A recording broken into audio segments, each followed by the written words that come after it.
교회를 상징하는 마크는 단연 십자가라고 할 수 있습니다.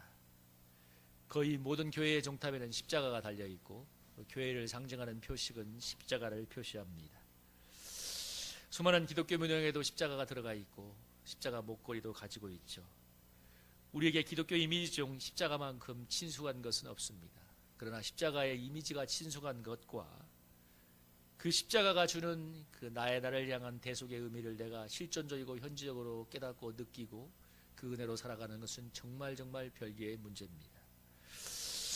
오늘 이 시대의 문제는 십자가의 이미지를 모르는 게 아니라 그것이 실존적인 나의 대속의 은혜로 작용하는 것보다는 십자가가 하나의 문화처럼 되었다는 것입니다.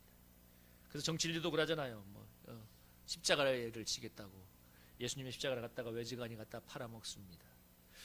구세군의 창시자인 윌리엄 부스에게 영국의 한 기자가 이렇게 질문했습니다. 금세계 최고의 이기는 무엇이라고 생각하십니까?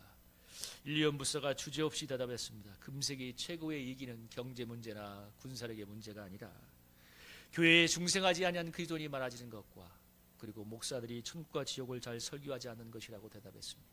첫째 뭐라고 했어요? 중생하지 않는 그리스도인 교회에 많아지는 것, 목사들이 천국과 지옥을 잘 설교하지 않는다는 것이었습니다. 두 번째는 부담스럽기 때문에 19세기를 살다간 위대한 신앙의 선배가 던진 이 말은 오늘날에도 정확하게 적용이 되고 있습니다. 오늘 교회의 가장 큰 문제 중에 하나는 중생하지 않은 그리스도인이 너무너무 많아졌다는 것입니다. 중생을 했다고 하지만 옛날에 제가 선교대에 있어서 알겠지만 나가서 예수님 믿으세요. 물론 그것도 하나의 입술로 구원하니까 구원의 시작은 될 수 있겠지 모르지만 정말 내가 예수님 앞에서 내 죄를 회개하고 예수 그리스도의 십자가를 나의 십자가로 붙든 중생의 회심의 체험이 너무너무 희미하고 약해져 간다는 것입니다. 여러분, 회개와 믿음이라는 복음의 가장 중요한 요소, 이것이 빠지면 기독교는 사실 안 꼽는 찐빵 것 같은 거예요. 예수님이 왜 죽었어요? 그럼 의미가 없는 거잖아요. 회개와 믿음이라는 이 중요한 이대 기둥이 점점 약해지고 있습니다. 예수님이 내 죄를 십자가에서 피 흘려 죽으심으로 내 죄를 대속해 주셨고 그래서 내 죄가 사해져서 내가 천국의 백성으로 살다가 마지막에 대속의 은혜를 입어서 천국에 들어갈 수 있다는 그 가장 중요한 복음의 핵심이 너무너무 희미해져 가고 있습니다. 왜 그리스도인들이 자꾸 세상으로 향하는가? 아니면 모든 소망이 왜 자꾸 세상에 가 있는가? 사실은 첫째는 회심의 은혜가 부족하기 때문이고 두 번째는 천국과 지옥에 대해 실존에 대한 이미지가 너무너무 희박하기 때문에 그렇습니다. 여러분, 우리가 왜 죄를 싸우며 거룩한 천성을 향하여 나가야 됩니까? 천국의 구원이 기다리고 있기 때문이고 지옥의 심판이 있기 때문에 그렇습니다. 저는 그래서 사람들의 변화는 천국의 소망도 중요하지만 지옥의 심판에 대한 생생한 실존적인 두려움이 있어야 된다고 믿습니다. 학생들은 시험 쳐야 공부하잖아요.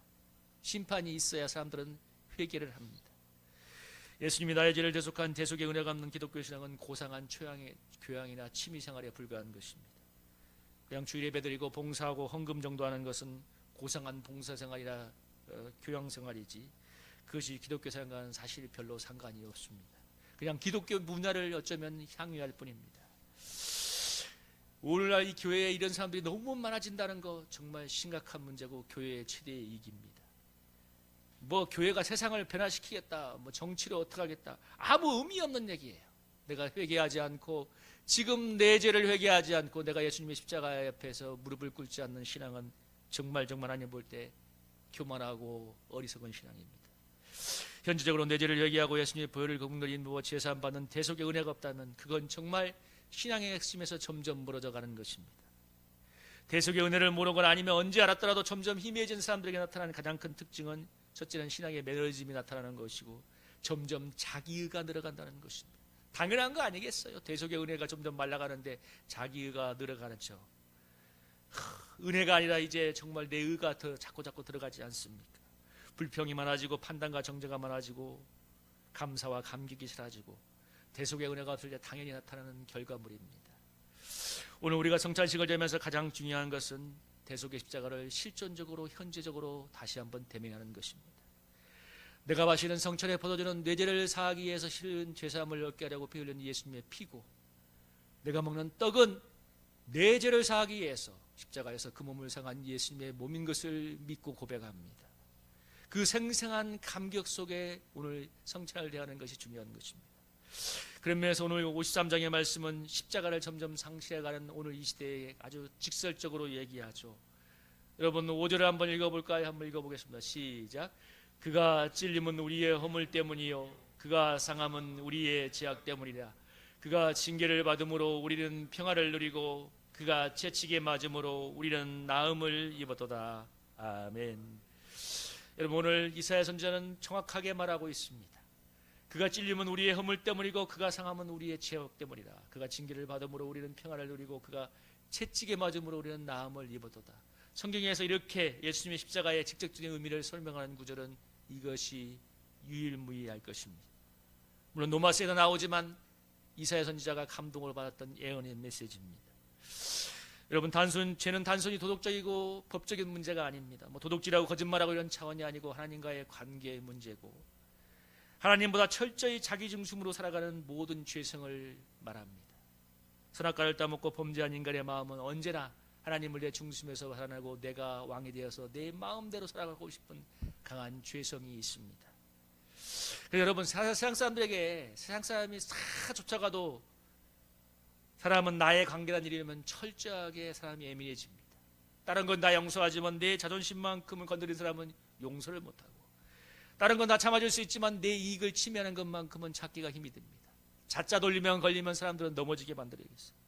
다른 것은 다 참을 수 있지만 나의 관계된 것은 참지 못하는 거예요. 여러분 그래서 참 이 신앙의 이중성이 얼마나 무섭냐면 유니세프 TV에 보면 막 아프리카에 굶주린 아이들 보면서 눈물 흘리면서 감동하면서 막 거기에 후원금 내는 사람이 그런데 내 죄에 대해서는 애통할 줄 모를 때가 얼마나 많은지 모릅니다. 거기에 그 고통에는 그렇게 하지만 그 고통보다도 내 손가락에 낀 이 가시 하나가 더 고통 속에 다가올 때가 얼마나 많이 있습니까? 예수님을 십자가에 못 박았던 그 누가복음 23장은 이 인간의 모습을 너무나 잘 보여주고 있습니다.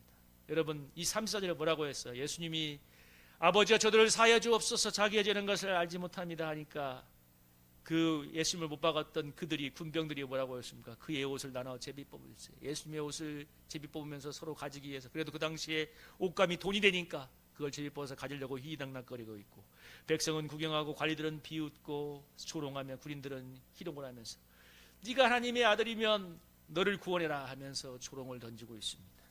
하나님의 아들 예수 그리스도가 자기를 위해서 십자가를 지고 있지만 여러분 좀 군병들의 모습을 볼 때마다 소름이 끼치지 않습니까? 그 밑에서 그 군병들의 죄를 인해서 예수님이 십자가에 못 박혀 죽고 있지만 아무런 관심도 없잖아요.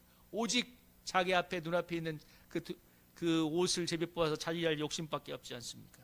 여러분 바로 그게 인간의 모습이기도 합니다. 오늘 백성은 구경하고 관리들은 비웃고 군인들은 희롱을 하고 있고 이게 수많은 사람들의 예수님의 십자가를 대하는 자세입니다. 그래서 여러분 돌아가면 53장 1절에서 뭐라고 했나요? 우리의 전하는 것을 누가 믿었느냐? 여호와의 팔이 누구에게 나타나느냐? 우리가 전한 것을 누가 믿었냐고 이사야 선지자가 반문하고 있습니다. 4절에는 뭐라고 했습니까? 우리의 질고를 지고 우리의 슬픔을 당하였거늘 그는 하나님께 징벌을 받아서 맞으며 고난을 당한다 하였노라 말하고 있고 8절에서 뭐라고 하고 있습니까? 그가 곤욕과 신문을 당했지만 그 세중에 누가 마땅히 형벌 받을 내 백성의 허물 때문에 그렇게 되었을 것이요 생각했을 거라고 이렇게 반문하고 있습니다. 그러니까 너무너무 이해할 수도 없고 나와 관계없는 일이라고 생각하기 때문에 사람들에 대하는 태도는 믿을 수도 없고 그렇게 그가 그렇게 고난을 받는 것은 그 죄 때문이라고 생각한다는 거죠. 여러분 예수님이 내 죄 때문에 고난받았다는 거 우리가 감동을 받고 은혜를 받기에 감사한 일이지만 영적인 눈이 떼진 사람들에게는 얼마나 이해할 수도 없고 알 수도 없는 사실입니까? 그래서 오늘 말씀에 누가 믿었냐고 여호와의 전한 것을 누가 믿었느냐 어느 누가 그렇게 생각했냐 내 백성의 내 죄 때문이라고 생각을 하냐고 이렇게 말하고 있습니다.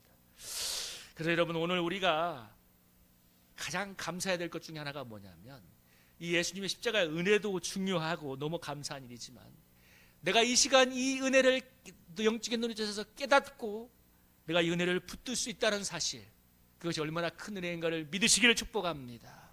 맞아요. 여러분 세상에 수많은 사람들이 있지만 여호와의 전한 것을 누가 믿었느냐 다 사람들은 뭐라고 했습니까? 8절에 그가 땅에서 끊어지면 마땅히 형을 받을 내 백성의 허물 때문이라 하였으리요. 누가 생각하기를? 그 어느 누구도 생각하지 못했다는 거죠. 여러분, 이런 거예요. 우리가 세상을 살아가면 모든 사람들의 욕은 무엇입니까? 내 짐을 네가 좀 나눠다오. 그런데 여러분, 내 짐을 나눠달라고 요구하는 사람들이 누군가 내 죄를 대신 져준다고 할 때 그게 믿어지겠습니까?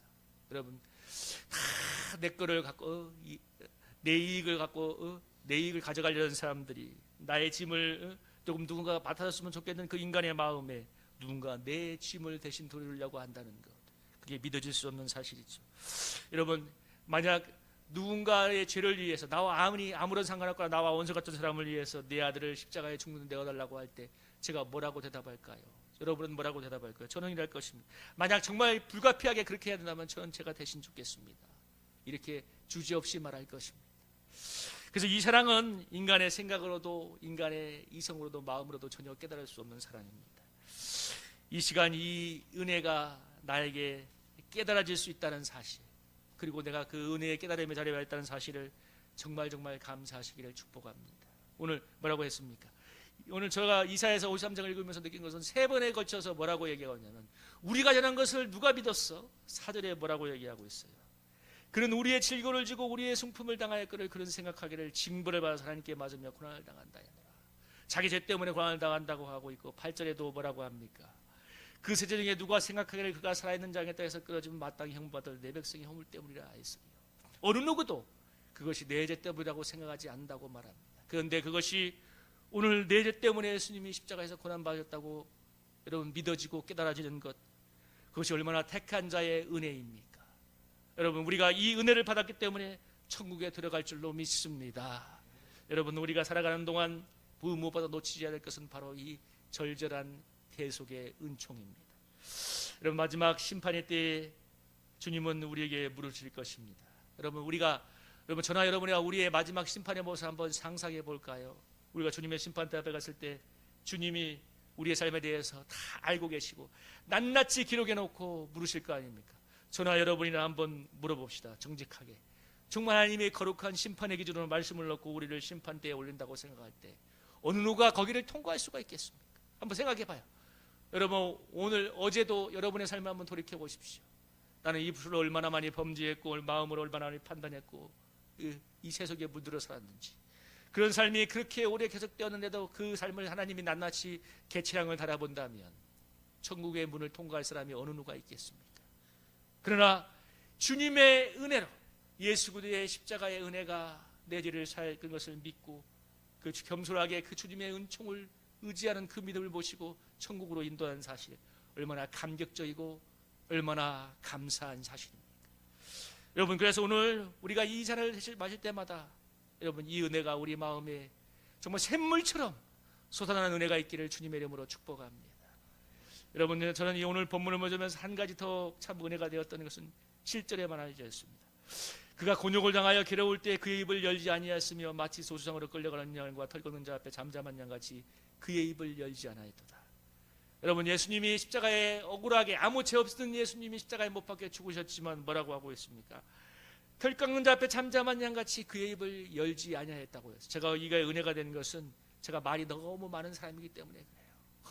제가 일하는 목회자로 몇 년 살 동안에 내 혼자 얼마나 하나님 앞에서 이거 가지고 그렇게 입을 많이 놀렸는지 돌아보면 정말 많이 부끄러워집니다. 그 알량한 십자가 하나 때문에 그걸 내려놓지 못했어. 여러분, 그런데 잠잠한 양처럼 우리 주님이 입을 열지 아니했다. 우리 주님이 얼마나 할 말이 많겠어요. 억울하잖아요. 인간적으로 생각한다면 내 죄가 아니잖아요. 여러분, 내 죄가 아닌데 여러분 억울한 일을 당해보셨죠? 내가 잘못이 아닌데 억울한 일을 당할 때 우리는 얼마나 잠을 못 자지 못합니까?